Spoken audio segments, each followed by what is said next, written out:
Buenos días, bienvenidos y bienvenidas al canal de YouTube del Centro de Educación Ambiental de Casa de Campo. Hoy tenemos con nosotros a Miguel Álvarez. ¿Qué te he dicho, Miguel Ángel? Te perdono. Desde que le he visto le estoy llamando Miguel Ángel. Miguel Álvarez Covelas, que es investigador del CSIC, del Museo Nacional de Ciencias Naturales, y tiene muchos años de experiencia, más de 40 años de experiencia estudiando las aguas dulces y también las marinas. Además, tenemos la suerte de contar con él para festejar esta semana del Día del Medio Ambiente, que tenemos muchas actividades, y nos va a acercar pues, a lo que hemos llamado monstruos del lago, que son muchos de los seres que están ahí y que no pues, que pasan desapercibidos para todos. Bueno, ya os dejo con Miguel y muchísimas gracias por venir.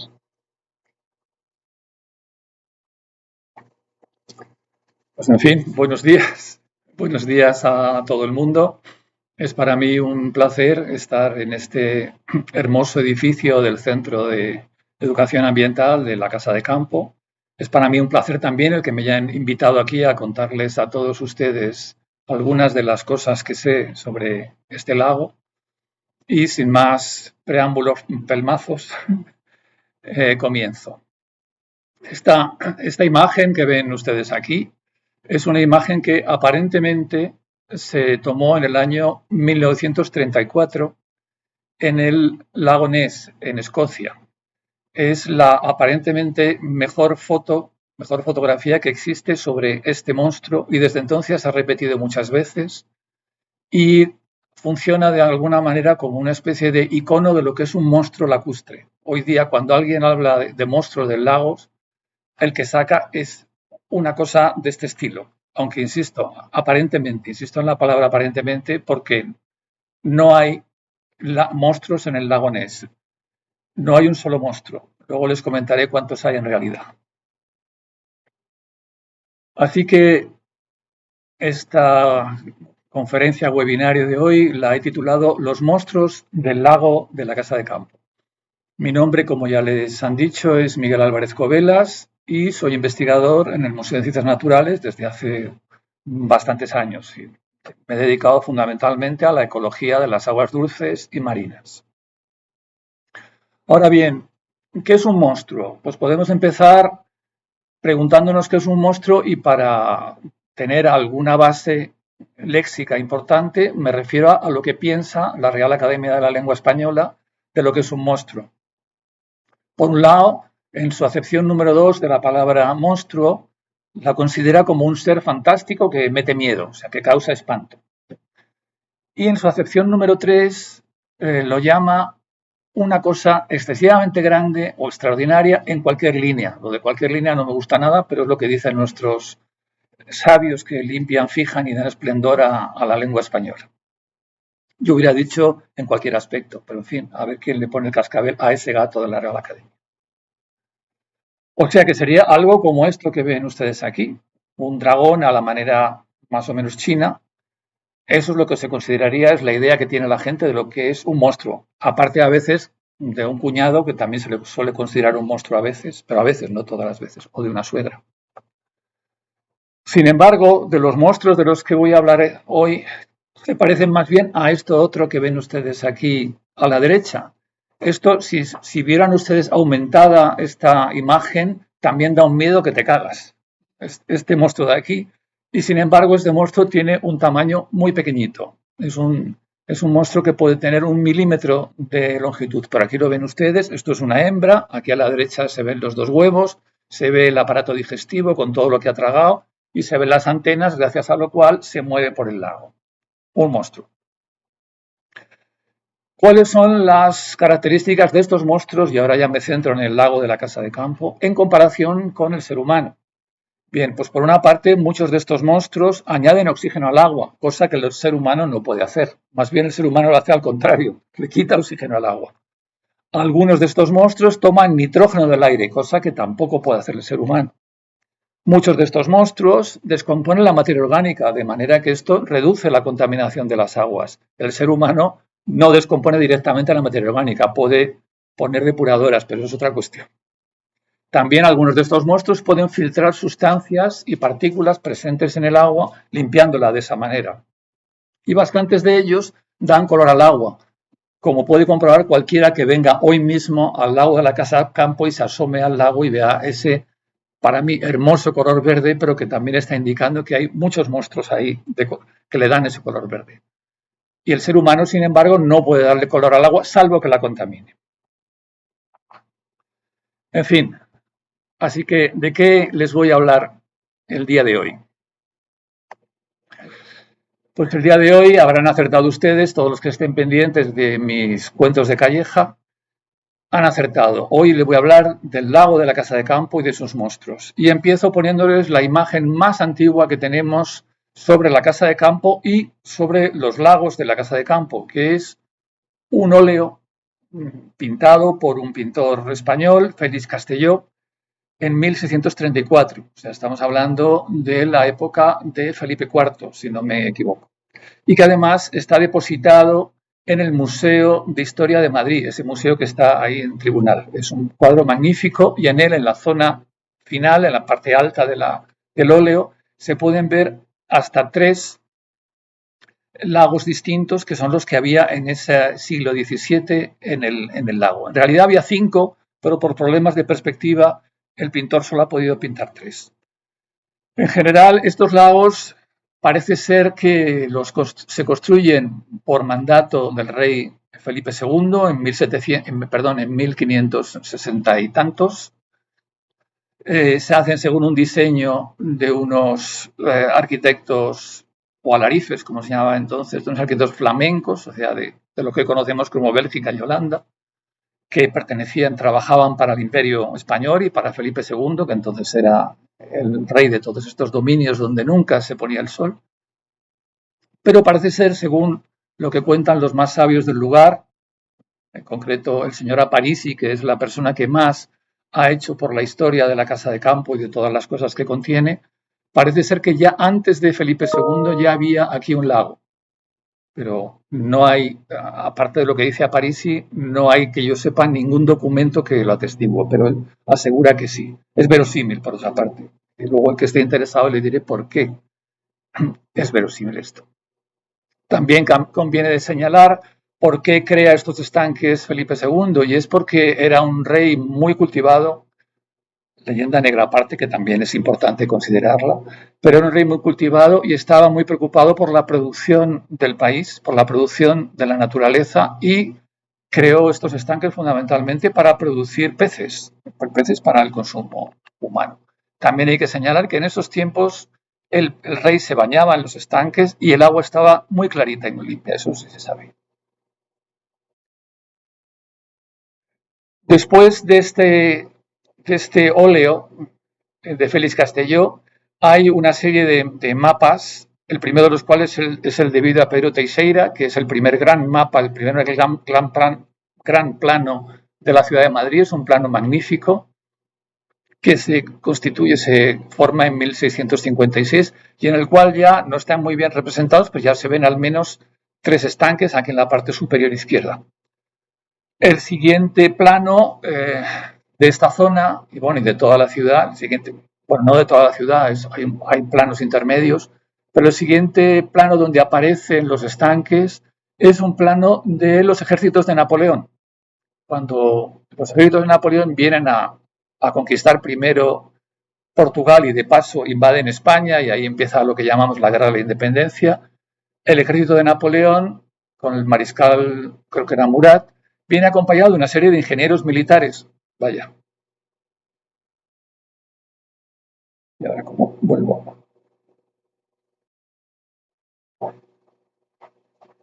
Disculpen por esta pequeña fallo.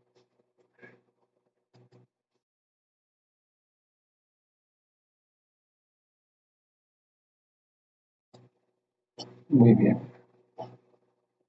El punto rosa.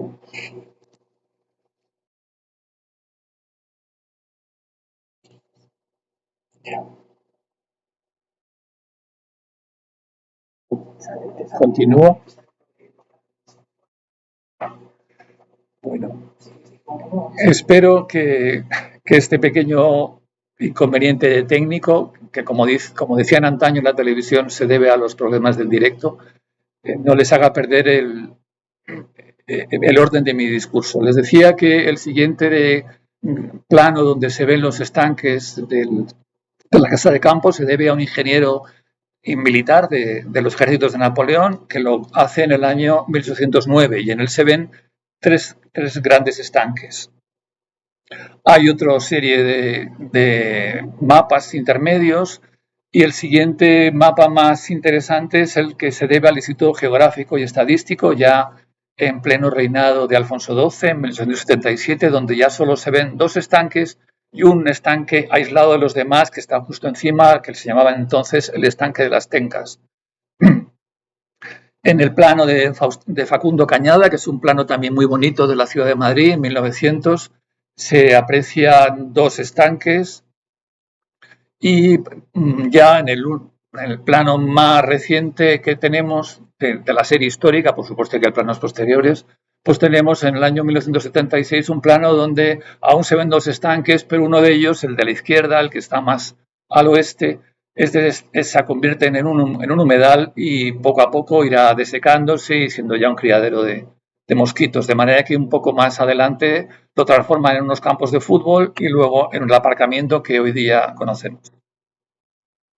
Así que voy a empezar a comentarle los principales monstruos que se han detectado en el lago de la Casa de Campo. Los primeros e importantísimos monstruos no se ven a simple vista, son las bacterias o lo que se conoce como plancton bacteriano. Son pequeñas bacterias que están en suspensión en la masa del agua. He olvidado decirles también la extensión desde el lago en la actualidad, que vienen a ser unas 80 hectáreas, y su profundidad máxima en estos momentos, que son 4,5 metros en la zona central. Parece ser que en la época de Felipe II la profundidad alcanzaba los 7 metros. Y cuando subía mucho el nivel de las aguas por efecto del agua que venía por el arroyo Meaques, se desbordaba y ese fue el motivo de que siglos más tarde se construyera una presa aguas arriba de la cuenca del Meaques, como luego les comentaré. En fin, las bacterias, el plancton bacteriano, claro, la gente cuando escucha hablar de bacterias piensa que son una cosa horrorosa, que no hacen más que provocarnos enfermedades y que son un espanto para los seres humanos. Solo un pequeño número de especies bacterianas son malas para los seres humanos. La mayor parte de ellas son beneficiosas, tanto las que tenemos nosotros dentro de nuestro cuerpo, que nos ayudan en la digestión, como las que hay en el medio natural, y en este caso en el lago de la Casa de Campo. Y son muy importantes porque son las que contribuyen a descomponer la materia orgánica. Sin bacterias, toda la materia orgánica que se produce en el lago o que viene de fuera por el arroyo Meaques se quedaría ahí sin descomponerse. Entonces son fundamentales las bacterias para el funcionamiento del lago y para la ecología del lago. Pasando a otro gran grupo de monstruos, tenemos las algas que son invisibles a simple vista, lo que se conoce como plancton vegetal o fitoplancton. Aquí les he puesto algunos ejemplos de ellas. A la izquierda una diatomea, que es una alga bastante pesada, que solo puede estar en el lago cuando la densidad del agua es alta, o sea, en invierno. Luego una criptofita, que es una alga unicelular, que se ve aquí en el centro de la imagen, y esta tiene la característica de no solo hacer la fotosíntesis como todos los vegetales, sino que también come partículas. O sea, sería una mezcla de animal y de planta. A la derecha tenemos un ejemplo de clorofita muy común en el lago. Probablemente ahora parte de este color verde que tiene el lago se deba a esta clorofita. Y por último, justo en la parte inferior tenemos una bacteria bastante grande, o lo que se llama una cianobacteria o cianofita, que es una de esos organismos que cogen el nitrógeno del aire, que como les he dicho antes, es una cosa digna de un monstruo, puesto que el ser humano no lo puede hacer.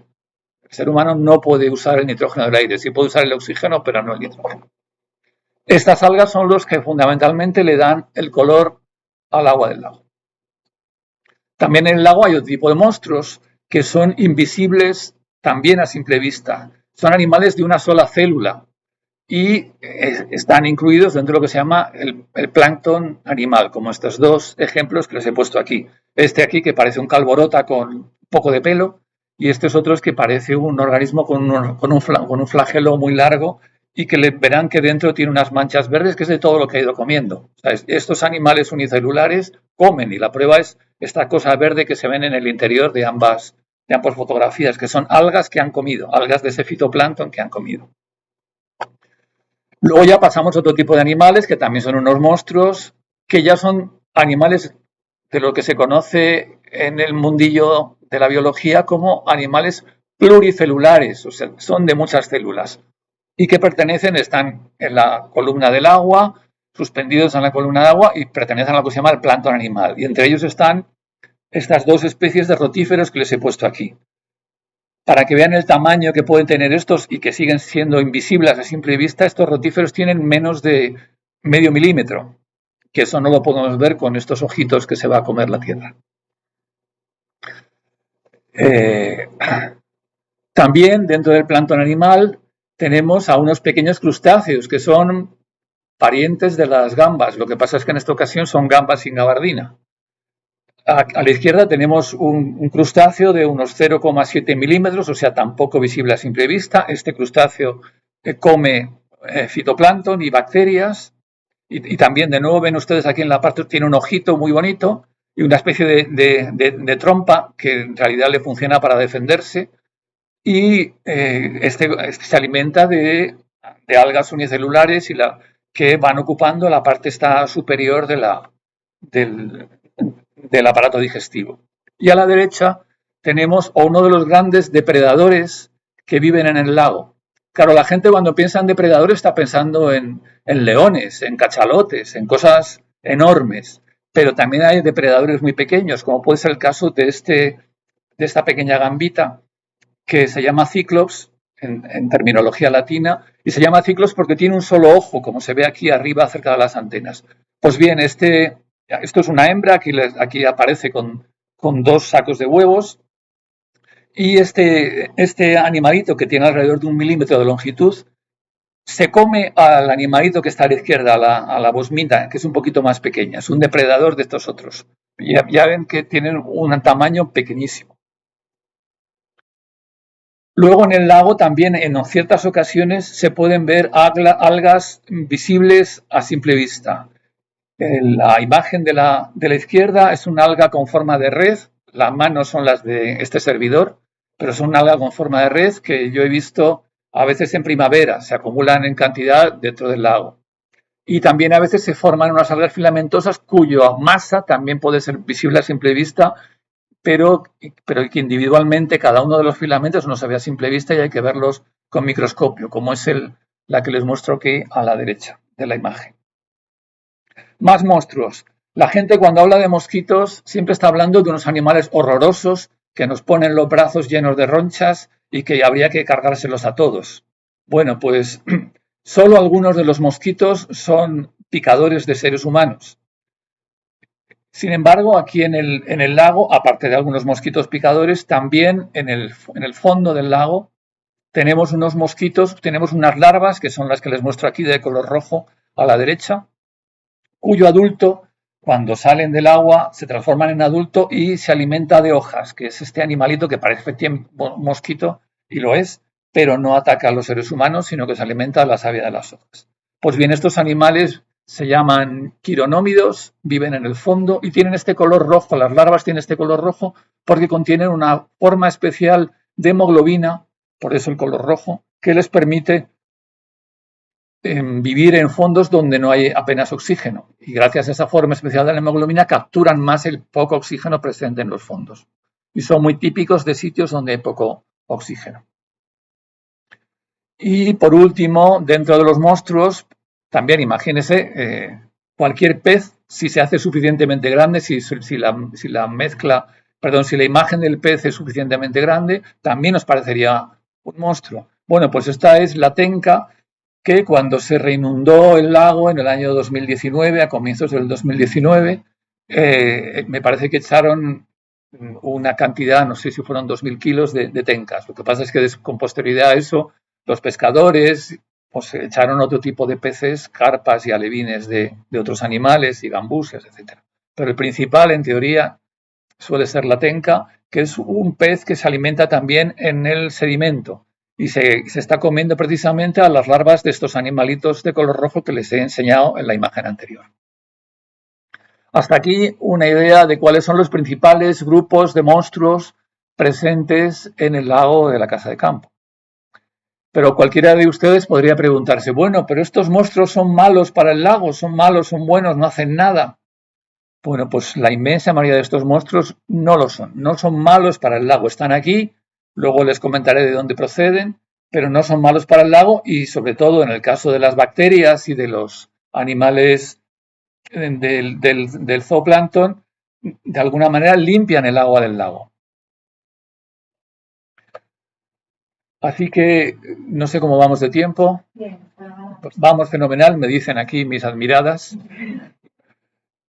Así que ahora pasaré a comentarles brevemente algo de un estudio que comencé yo en el año 2019. La cubeta del lago de la Casa de Campo se ha limpiado en diversas ocasiones que sepamos desde 1933, que fue la primera. Luego creo que hubo otro momento de limpieza, para lo cual hubo que vaciarla hacia los años 70. Creo que también hubo otra hacia los años 80 y en la década de 2010 se detectó que había una serie de aspectos dentro de la cubeta que necesitaban reparación, para lo cual en 2018 se acometió una restauración del lago, hubo que vaciarlo y se metió maquinaria, se reparó y se hizo una inversión considerable para mejorar la situación y el funcionamiento del lago, dentro del cual también se instaló una depuradora, que es esta que tan amablemente ha empezado a funcionar cuando me ha escuchado a mí hablar, o sea que la tengo un poco amaestrada, que es este ruido de fondo que tengo aquí detrás. Depuradora que ayuda a mejorar las condiciones de la calidad del agua presentes en el lago. Pues bien, estas obras de restauración duraron casi un año y yo tenía una espinita clavada desde que era muy joven, cuando asistí a una limpieza similar en el lago del Retiro, y en ese momento se me ocurrió en mi inocencia proponerle al ayuntamiento que por qué no estudiábamos qué pasaba cuando se reinundara el Retiro. En ese momento el ayuntamiento estaba en otras cosas, no le pareció importante el que se hiciera ese estudio de qué ocurría, cómo se iba recolonizando las aguas del Retiro recién inundadas, y me quedó esa espinita y entonces me dije a mí mismo que en un futuro quizá iba a emprender yo ese estudio, me lo pagaran o no. Y eso es lo que hice en estos años. Cuando se acabó de rellenar el lago de la Casa de Campo, en el año 2019, a comienzos del 2019, empecé un estudio mensual sobre las aguas del lago y sobre las aguas que inundaban el agua que venía por el arroyo Meaques. Bueno, pues parte de ese estudio se lo muestro aquí. En esta imagen un poco más abstracta de lo normal, les muestro cómo fue la colonización del lago por las algas planctónicas. Esas algas, esos organismos que son los que le dan color al agua. Aquí arriba les muestro el momento de inundación del lago, que es en enero del año 2019, y fíjense que casi inmediatamente ya crece un poco la biomasa, o sea, la cantidad de algas planctónicas crece inmediatamente, sube un poco hacia marzo y luego tiene una caída notable durante la primavera de 2019, y eso es debido a que esos animalitos que no se ven a simple vista se comen esas algas y por eso disminuyen mucho la cantidad de algas en el lago. Sin embargo, ya a partir del mes de julio ya crecen de manera imparable el fitoplancton, esas algas microscópicas, y ya hasta que yo estuve estudiándolas en febrero, pues crecieron todos los años. Lo que pasa es que, y en ese momento tuve que dejar de estudiarlo porque llegó la pandemia, el confinamiento, y ya no podía venir por aquí a tomar muestras como hubiera sido mi deseo. Pero fíjense ustedes aquí a la derecha cómo también podríamos extrapolar esa línea para ver que de nuevo en la primavera de 2020 vuelve a caer la cantidad de algas por efecto de esos animalitos que se las podrían estar comiendo. Bien, podríamos preguntarnos de dónde salen todos los monstruos del lago. Aquí con esta imagen del ser o no ser sin que creo que este animal no la decía en inglés, pero la diría en algún idioma más cercano a nosotros, podríamos preguntarnos de dónde han salido esos monstruos del lago. Lo primero que hay que preguntarse es de dónde viene el agua que inunda el lago, fundamentalmente. El agua viene fundamentalmente por el arroyo Meaques, pero ese agua se genera en la zona subterránea del metro de Madrid a la altura del Batán, de la estación de Batán. Ahí hay una surgencia grande de aguas subterráneas y ya en los años 90 el metro de Madrid tenía que extraer todas esas aguas porque si no le inundaba las vías, inundaba los túneles. Y entonces, en un acuerdo con el Ayuntamiento de Madrid, decidió que esas aguas mejor se bombeaban hacia la superficie y de allí, a través del arroyo Meaques, bajaban para acabar inundando el lago, con lo cual era una fuente de alimentación hídrica del lago de la Casa de Campo. El lugar donde emanan esas aguas es un pequeño embalse que se llama el embalse del Zarzón. Luego, también durante años estuvo entrando agua residual del zoológico, pero ya hace tiempo que las aguas del zoológico las aguas residuales del zoológico se derivan hacia el alcantarillado y se trata en una depuradora, con lo cual ya no salen aquí al arroyo Meaques y en consecuencia no vienen al lago.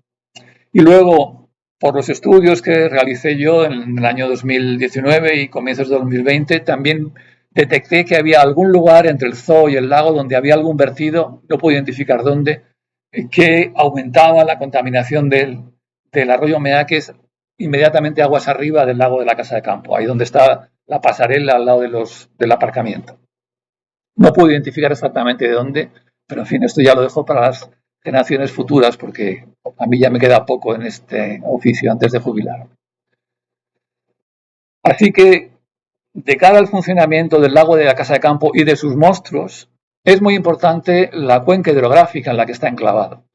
El lago de la Casa de Campo está situada en la cuenca del arroyo Meaques, como ya hemos visto, y es una cuenca de unos 20 kilómetros cuadrados que procede, aquí les he enseñado un plano de la cuenca, procede de la confluencia de distintos arroyos que desaguan hacia el Meaques. Fundamentalmente el arroyo Valchico y el arroyo Meaques, que son los que están más hacia el oeste, ya fuera del perímetro de lo que hoy se llama la Casa de Campo.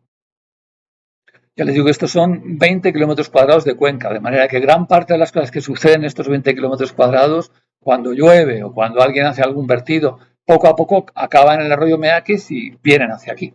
Afortunadamente, a la entrada del lago hay un divertículo, a la entrada del Meaques, ahí a la altura del metro, hay un divertículo con una compuerta de manera que puede cerrarse cuando se observe que haya mucha contaminación y se deriva directamente hacia la salida del arroyo sin que entre al lago de la Casa de Campo y va directamente al Manzanares. Aquí a la derecha de la imagen les muestro las principales obras que afectan de algún modo al funcionamiento del agua en esta cuenca. Por una parte está, a ver, ya no veo. Por una parte tenemos un pequeño embalse que se llama de Valchico, que está en la confluencia de los arroyos Meaques y Valchico. Este pequeño humedal se formó cuando se construyó una pequeña presa a comienzos del siglo XX, porque durante mucho tiempo por el arroyo Meaques podía entrar en determinadas épocas del año muchísima agua. Y ese mucha agua podía de alguna manera afectar al propio lago, causar inundaciones dentro del parque del lago y se construyó esta pequeña presa que retenía el agua en la zona esta de Valchico.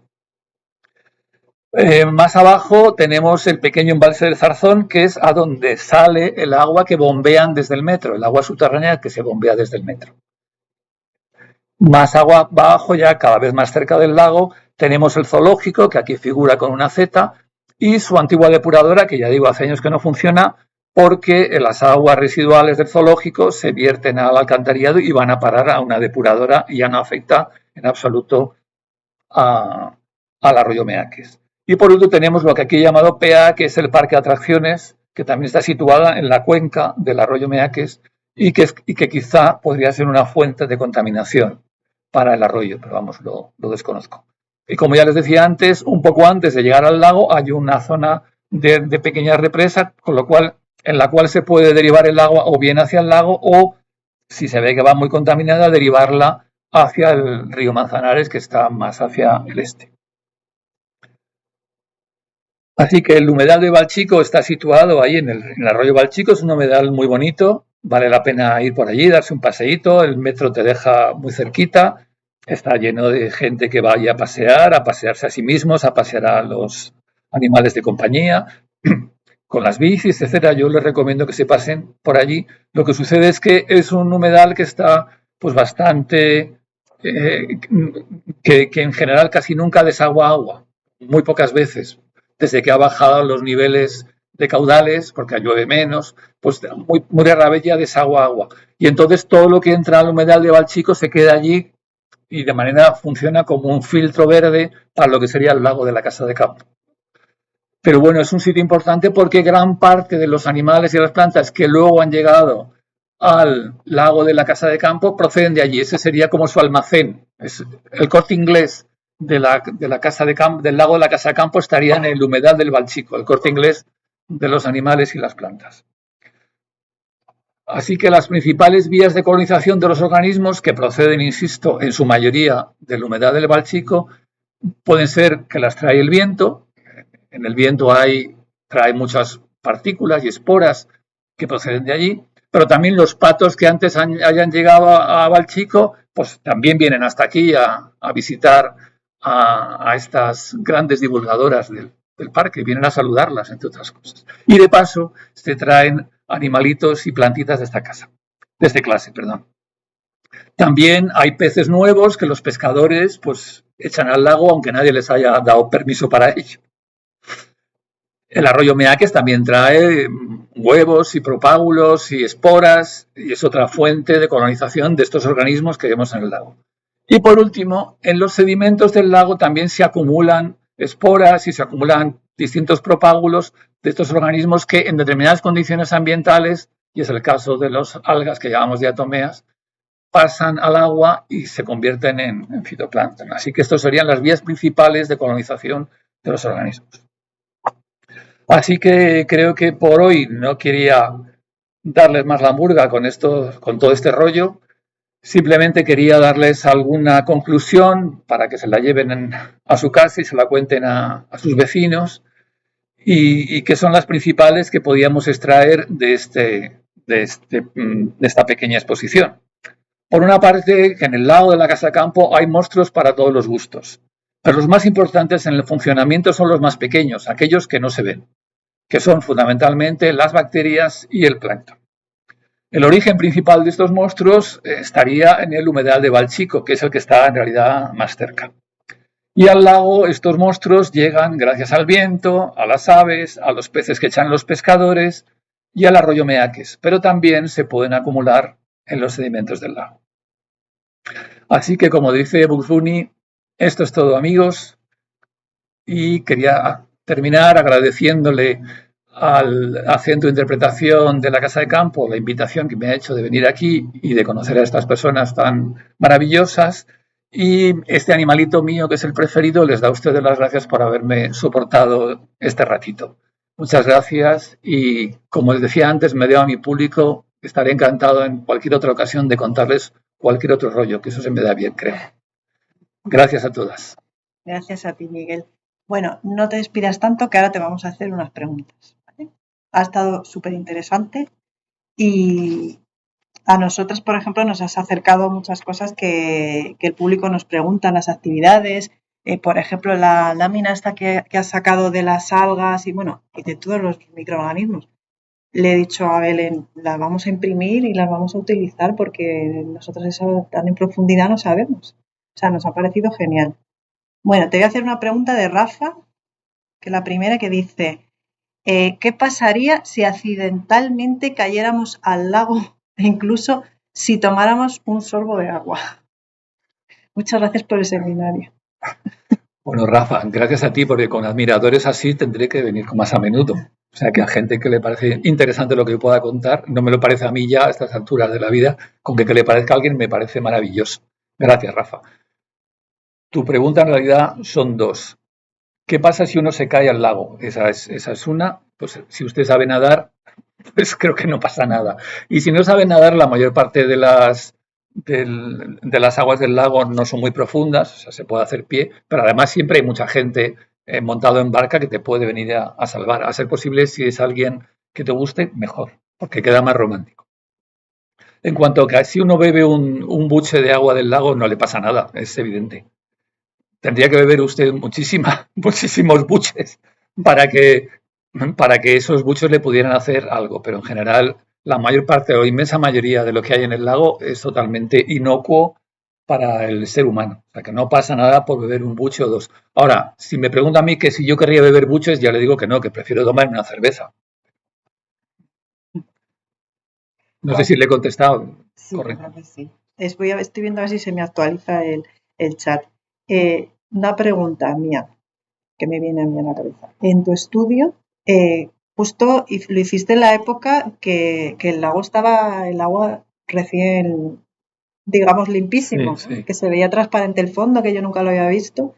Entonces has visto la evolución. sí.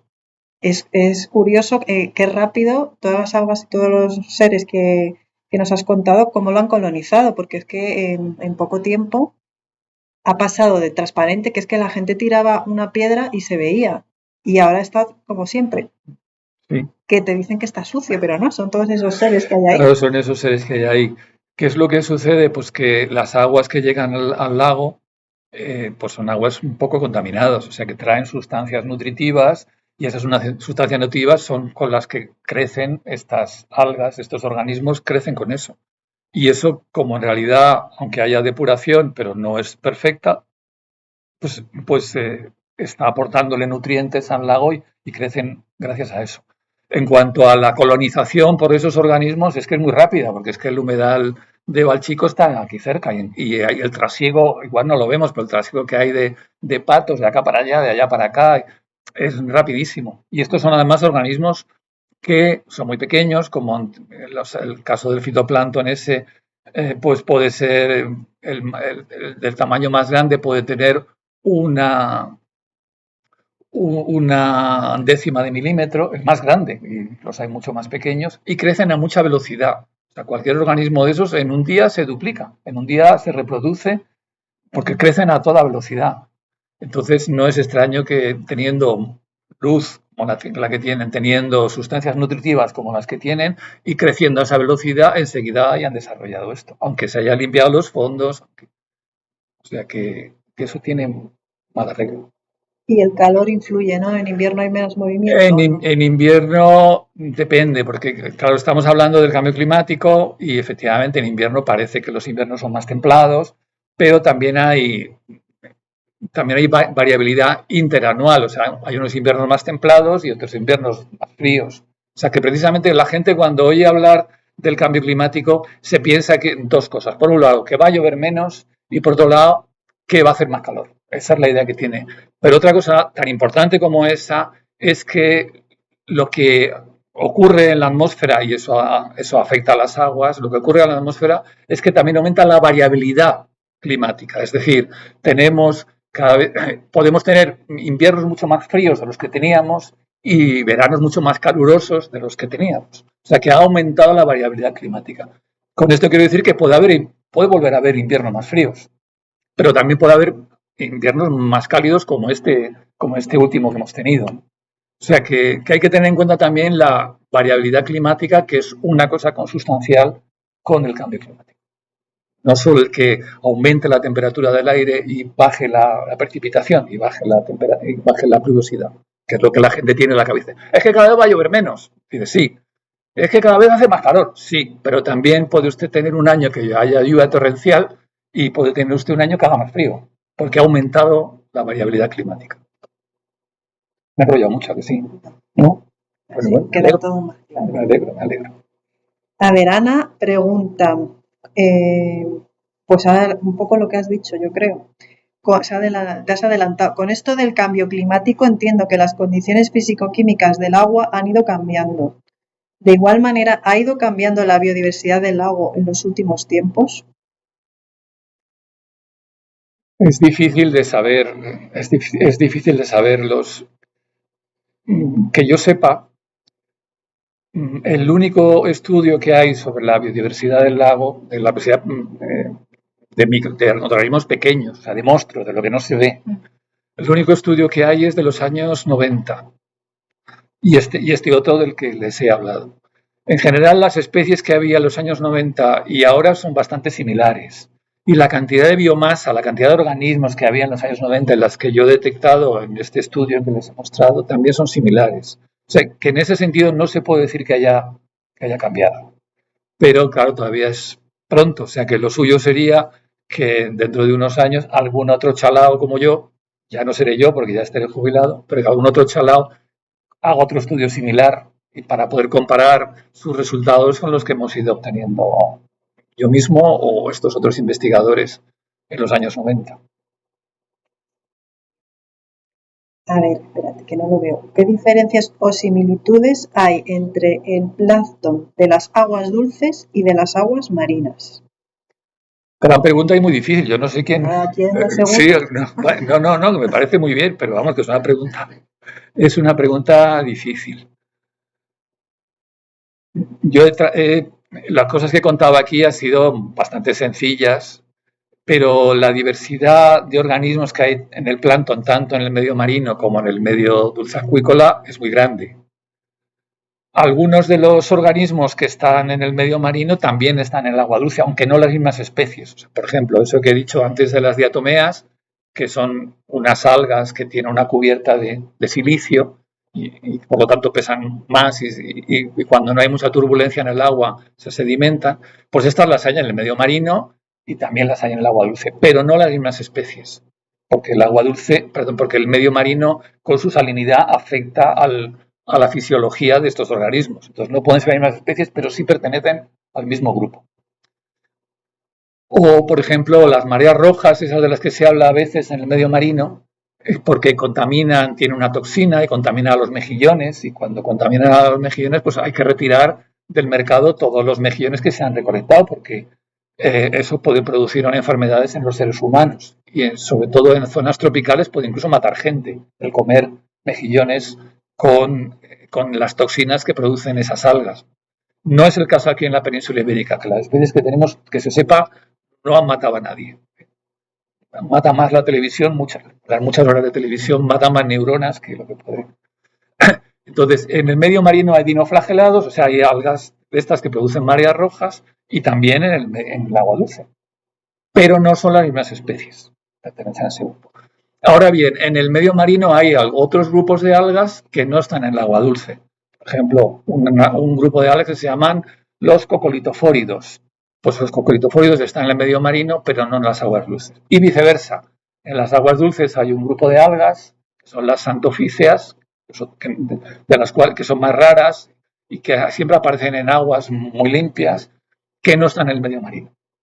Entonces, a la pregunta, que es una gran pregunta, a la pregunta de si son las mismas, pues no son las mismas, aunque sí que pertenezcan a los mismos grupos. Ana se ha animado y te hace otra pregunta. Muy bien, así me gusta, adelante. De igual manera que la contaminación de las aguas pueden dar lugar a proliferaciones de especies, como en el caso de las mareas rojas, ¿debemos cuidar los residuos que vertemos al lago? Pues naturalmente que sí. No hay que tirar nada. No hay que tirar nada. Vamos, me parece que es una cosa no solo de sentido común, sino de educación. No se debe tirar nada al lago. Claro, la gente puede decirte, pero oiga, si es que yo lo que estoy tirando al lago son unas palomitas, que eso es materia orgánica y se degrada. Vale, se degrada, pero al ser materia orgánica le estamos dando más trabajo a las bacterias que degrada esa materia orgánica. Y cuando se degrada, producen más sustancias nutritivas que lo que hacen es alimentar a las algas de manera que esto se pone más verde. O sea que por el hecho de ser materia orgánica, que la idea que tiene la gente, no, es que eso es bueno, porque eso por ahí se descompone y no hay que tirar nada al lago, nada. Empezando por cadáveres de cualquier tipo de organismo, grande o pequeño. No hay que tirar nada al lago, pero vamos, es que estas cosas... No se ve, oye. Claro, ojos que no ven, corazón que no. Pero es que me parece muy mal tirar cualquier cosa al lago. Y no hablemos ya de tirar plásticos o tirar latas. En fin, tantos años de educación deberían servir para para tener un poco limpio una cosa que es de todos. El lago es de todos los madrileños y de toda la gente que viene a verlo y se paga con impuestos de los españoles. O sea que por eso debería estar, la gente debería hacer lo más posible por tenerlo lo más limpio y no tirar nada. A mí parece, pero en fin, también desde otro punto de vista, y aquí voy a ser un poquito crítico, esto es un síntoma más del fracaso escolar. O sea que... Bueno, te metas en esto. Claro, ¿ves? Sí, sí. No, como hoy día parece que tampoco se puede criticar mucho porque enseguida le estás pisando el callo a alguien, pero vamos, a mí, desde que empezaron las campañas en España en los años 60, para muchos de ustedes esto no será, igual no lo recuerdan, pero yo sí que ya iba de pantalones cortos, pero ya lo recuerdo. Cuando empezaron las primeras campañas que decían mantenga limpia España.